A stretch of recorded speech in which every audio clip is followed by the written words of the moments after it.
होशियार रुस्तमे हिंद जिल्ले इलाही शहंशाह कौल मोहम्मद पधार रहे हैं। कौल मोहम्मद अपने महल में उपस्थित हो जाते हैं। सारे महल में सन्नाटा छा जाता है। अपने नवरत्नों में से एक मकुलदास, जिनके पास अनाज मंत्रालय था, उनसे वो पूछते हैं, मकुल, हमारे राज्य में किसी को किसी भी तरह से अनाज आदि की कमी तो नहीं है? मकुल बोलते हैं, हुजूर, समय से पहले हर घर अनाज पहुंच जाता है। राज्य में बहुत शांति है। हुजूर का दूसरा मंत्री और मकुल का सहकर्मी बेग अली मकुल के कान में कहते हैं, हुजूर का ये रवैया तो हमें देश से प्रदेश, प्रदेश से ज़िले और ज़िले से तहसील में बदल देगा। इनके बुजुर्गों का हिंदुस्तान पे राज था। आज ये एक प्रदेश में सिमट कर रह गए हैं अपनी नीतियों की वजह से। कौल मोहम्मद बेग अली से कहते हैं, क्या तुम्हें कुछ कहना है? बेग अली बड़े अदबिया लहजे में कहते हैं, जहाँपना, अगर इस तरह से हर चीज़ कर्ज माफ़ी होती चली गई तो फिर टैक्स कैसे आएगा? हर जगह तो हुजूर ने सब कुछ फ्री कर रखा है। हुजूर, इस वजह से मज़दूर काम पर नहीं जाता कि उसे खाने को तो मिल ही जाएगा। राज्य की बहुत हानि हो रही है। टैक्स की आमद ना के बराबर रह गई है। अगर इस पर विचार नहीं किया गया तो ख़जाना खाली होने में देर नहीं लगेगी।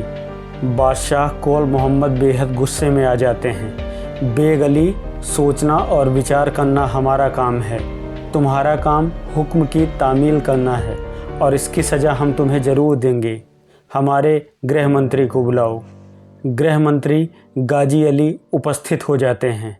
गाजी को हुक्म दिया जाता है कि बेग अली को तोप से उड़ा दिया जाए। कल सुबह बेग अली को बंदी बनाकर कारागार में डाल दिया जाता है। इधर मकुलदास, गाजी और सभी मंत्रिमंडल के लोग दुखी हो गए महाराज के रवैये से, मगर उनकी बात टालता कौन? लेकिन जहाँपनाह सबके मन की बात समझ चुके थे। वो सबसे पूछते हैं, क्या उनका फैसला गलत था? अब कौन उनको गलत ठहराए? वो तो ठहरे जिल्ले इलाही। हुजूर फिर कहते हैं, क्या किसी गरीब के यहाँ अनाज देना गलत है? किसी की मदद करना किसी तरीके से गलत हो सकता है? गाजी, मुझे जवाब दो।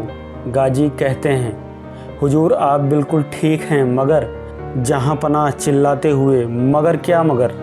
गाजी धीरे से कहते हैं, हुजूर, आपकी इस उदारता का लाभ कुछ ऐसे लोग भी ले रहे हैं जिन्हें कि अनाज की कोई आवश्यकता नहीं है। वो फ्री का अनाज लेकर इकट्ठा कर कर बाहर देशों में बेच दे रहे हैं। सभी सरकारी कर्मचारी, बड़े साहूकार, भूमिहार, महाजन इस सुविधा का लाभ ले सरकार को नुकसान पहुंचा रहे हैं और अब तो अनाज रास्तों तक में बिखरा पड़ा हुआ है। गाजी, तुम एक काम करो, इन सारे लोगों की लिस्ट तैयार करो और सभी को तोप के सामने रख के उड़ा दो। हुजूरे अली, इस तरह तो शहर में विद्रोह की स्थिति पैदा हो जाएगी। तनिक विचार करें जहाँपनाह। जहाँपनाह गुस्से में गाजी पर चिल्लाते हैं, हम यहाँ के राजा हैं, हम सिर्फ हुक्म देते हैं, विचार नहीं करते। फारूक अली, हम तुम्हें प्रदेश का गृह मंत्री नियुक्त करते हैं आज से और आदेश देते हैं कि कल सुबह बेग अली के साथ गाजी अली को भी तोप से उड़ा दिया जाए। हुक्म की तामील हो। फारूक हाँ में सर हिला देते हैं। जहाँपनाह कहते हैं, अगर किसी को कुछ कहना हो तो हम उसे वक्त देते हैं, वो हमसे कह सकता है। मगर करीब 60 लोगों से भरी सभा में किसी ने चूं तक नहीं किया।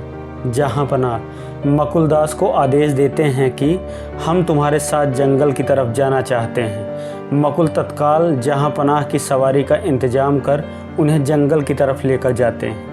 घने जंगलों के बीच हुजूर मकुलदास से कहते हैं, तुम्हारी क्या राय है आज के विरोधाभास पर? मकुल समझ चुके थे शायद अब उनकी बारी है। जिल्ले इलाही, आप तो खुदा का रूप हैं, आप गलत कैसे हो सकते हैं?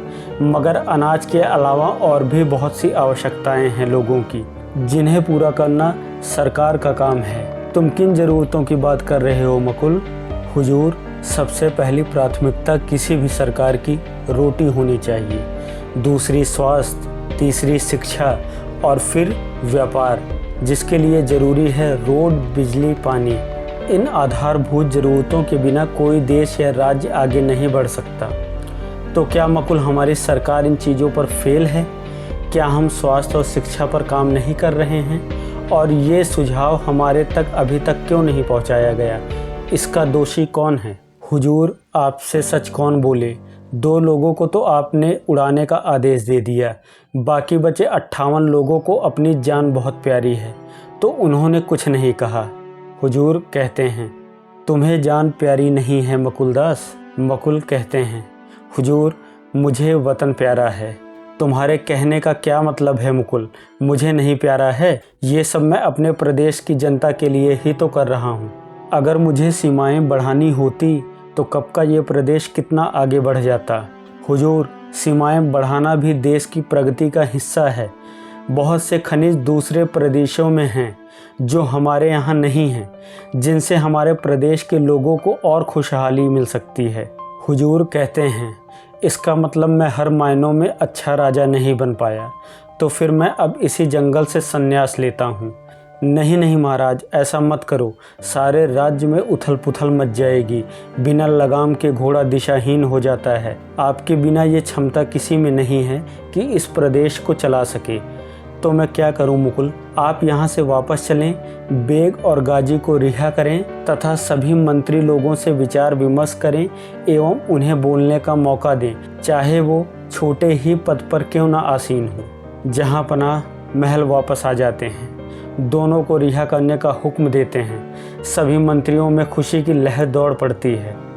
हुजूर आदेश करते हैं कि 30 दिनों के भीतर हमें शिक्षा, स्वास्थ्य, बिजली, पानी में हम क्या बेहतर कर सकते हैं, हमें सुझाव दिए जाएं और अब से किसी भी तरह की वस्तु जिन्हें ज़रूरत हो सिर्फ उन्हीं को मुफ्त मुहैया कराई जाए और बाकियों से उस वस्तु के लिए जो देने के काबिल हैं से टैक्स वसूला जाए।